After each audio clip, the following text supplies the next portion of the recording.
everyone. Today we would like to talk about behavioral and emotional issues affecting children. And with me now is our neurotherapist as well as child psychologist, Ms Vernice, and we will be talking about the topic today. So first of all, how does behavioral and emotional issues affect children? Okay, so talking about emotional and behavioral issues, so let me give you a scenario. Try to think about you are going on the stage in 10 minutes.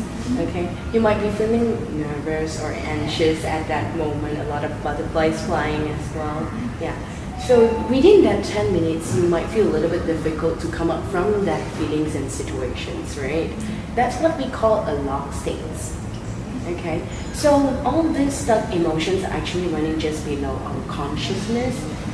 It might be, intangible. It doesn't have any physical appearance that you can't touch it, but it feels really overwhelming, right? That 10 minutes might feel really difficult for you to pass through. Yeah. So all these uncomfortable emotions will actually dominate our thinking process, and then it will interfere with our responses or our behavior later on. It even affects children's ability to be at their best, not even in their academic, but also in their daily life functioning. I see. So as for parents, what can they do about this? Okay, a lot of health practitioners has been talking about sugar reduction and don't take too much of sugary food and stuff. Yeah, I think a lot of parents has been doing quite a good control in that.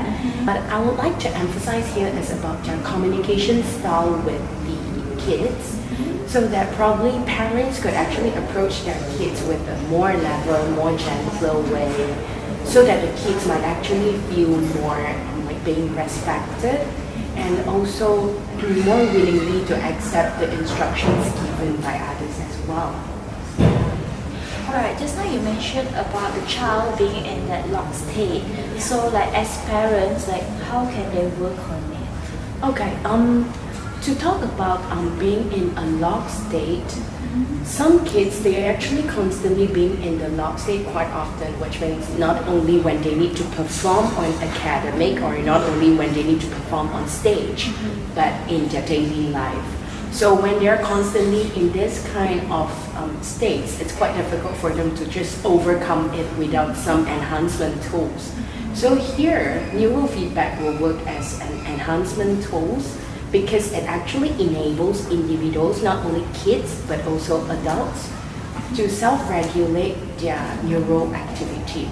So it can actually help you to break your involuntary habits and then to getting your ability to shift back to your natural and contented state. So not to constantly stay in the locked state, I would say.